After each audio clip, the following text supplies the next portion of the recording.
લિંબાયતમાં પોલીસના બાતમીદારની હત્યામાં 2 આરોપી ઝડપાયા। મળતી માહિતી મુજબ શહેરના આલોક અગ્રવાલ ડુંભાલ ફાયર સ્ટેશન સામે આવેલી વાટિકા ટાઉનશીપમાં રહેતા આલોક અગ્રવાલની ગઈ મોડી રાત્રે 3 શખ્સોએ હત્યા નિપજાવી હોવાનું સામે આવ્યું છે। હત્યા સમયના સીસીટીવી ફૂટેજ પણ સામે આવ્યા હતા। લિંબાયત પોલીસે ગણતરીના જ કલાકોમાં 2 આરોપીની ધરપકડ કરી છે। લિંબાયત વિસ્તારમાં પોલીસના બાતમીદાર આલોક અગ્રવાલની હત્યાના કેસમાં આરોપીઓ પકડવામાં લિંબાયત પોલીસને સફળતા મળી છે। ટેકનિકલ સર્વેલન્સની મદદથી માત્ર ગણતરીના જ કલાકોમાં 2 આરોપીઓને પોલીસે ઝડપી લીધા છે। પ્રાથમિક પૂછપરછમાં હત્યાનું કારણ વ્યક્તિગત અદાવત હોવાનું ખુલ્યું છે। જો કે આ કેસનો મુખ્ય આરોપી હજી પણ પોલીસના પકડથી દૂર છે અને તેની શોધ માટે કાર્યવાહી ચાલુ છે। સુરત શહેરના લિંબાયત પોલીસ સ્ટેશન ખાતે ગઈકાલે 2 વાગ્યાના અરસામાં વહેલી સવારે એક બનાવ બન્યો હતો, જેમાં મર્ડરની ઘટના હતી।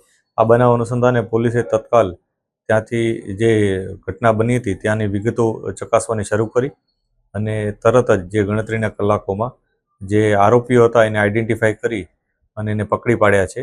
આ આરોપીઓમાંથી એકનું નામ ભગવાન મંગલુ સ્વાઈન છે અને બીજાનું નામ છે દીપક કુમાર સરજુ પ્રસાદ સિંઘ। આ 2 આરોપીઓની પોલીસે ધરપકડ કરી છે। આ ઉપરાંત અન્ય 2 આરોપીઓ પણ આમાં સંડોવાયેલા છે। એમાંથી સ્થળ ઉપર મારનાર તરીકે અન્ય એક વ્યક્તિ અબરાર લસ્સી કરીને છે, પોલીસ હજી એને શોધી રહી છે। આ ઉપરાંત ચોથો વ્યક્તિ અશફાક કરીને છે। આમાં મૂળ જેનું કહી શકાય એ અશફાક છે કે અશફાકનો ઝઘડો જે મરણ જનાર છે એના સાથે થયો હતો અને એ ઝઘડા અનુસંધાને અશફાકના મિત્રો હતા, તો આ લોકોએ નક્કી કરેલ કે આને કઈ ને કઈ રીતના પાઠ ભણાવવો છે। એ પ્રકારની માનસિકતા સાથે એ લોકો આવ્યા હતા।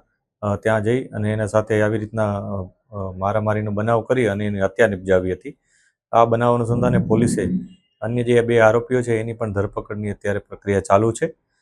જે ઘટના છે એમાં 2 આરોપીઓ જે પકડાયા છે, દીપક કુમાર અને ભગવાન મંગલુ સ્વાઈન, આ બંને વિરુદ્ધ અગાઉ પણ એક ગુના છે, જેમાંથી દીપક કુમાર વિરુદ્ધ ડિંડોલી ખાતે કોરોના વખતેનો જે 188નો કેસ હતો એ અને જે જાહેરમાં જુગાર રમીને કરતો હતો એ પ્રકારનો કેસ નોંધાયેલો છે। આ ઉપરાંત જે અન્ય વ્યક્તિ છે ભગવાન સ્વાઈન, એના વિરુદ્ધ 135 જીપી એક્ટ 135નો ગુનો નોંધાયેલો છે।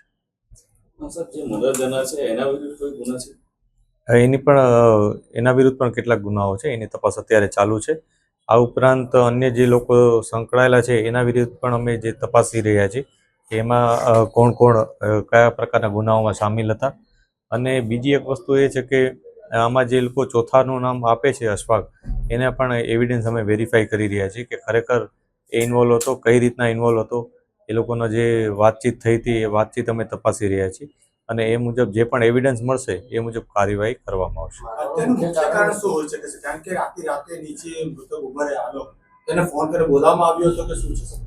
જે ઘટના છે એ જે સ્થળે બની છે એ જે મૃતક છે એ ત્યાં જ રહે છે અને એ રૂટીનમાં ત્યાં બેસી જ રહેતો હતો, એ પ્રકારની માહિતી જે આરોપીઓ હતા એ લોકોને હતી જ। અને બીજું, એ લોકો એકબીજાના પરિચયમાં થોડા ઘણા હશે એવું અત્યારે લાગી રહ્યું છે, કેમ કે થોડા દિવસો પહેલાં જ્યારે આ લોકોના જે ઇન્ટ્રોગેશનમાં અમને વિગત મળી છે એ મુજબ અશફાક સાથે ઝઘડો થયો, એ ઝઘડાનું એક જાતનું વેર લેવા માટે જ આ પ્રકારની ઘટનાને અંજામ આપવા હોવાનું અત્યારે અમને જણાય છે। કેમ કે જે બાબતો ઇન્ટ્રોગેશનમાં મળી એની સાથે સાથે જે પુરાવાઓ મળી રહ્યા છે એ ઘણા બધા એકબીજાને મેચ કરે છે, તેથી આ વસ્તુ ઉપર અત્યારે અમને જણાય છે। તે છતાં પોલીસ ઇન્વેસ્ટિગેશન તમામ એંગલ ઉપર ઓપન છે। જે પણ અમને તથ્ય મળશે, એવિડન્સ મળશે એ મુજબ જ કાર્યવાહી કરવામાં આવશે।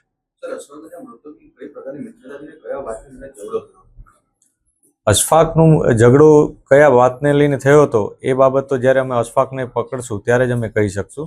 અને આ લોકો તો એના મિત્રો હતા એટલે એની સાથે રહેતા હતા, એટલે અશફાકને કહેવાથી કર્યું છે એ પ્રકારની પ્રાઇમરી વિગત અમને આપી છે। કેમ કે આરોપીઓ અત્યારે જે બોલે છે એને અમારે એવિડન્સ સાથે ક્રોસ વેરીફાઈ કરીને જ આગળની કાર્યવાહી કરવાની હોય છે।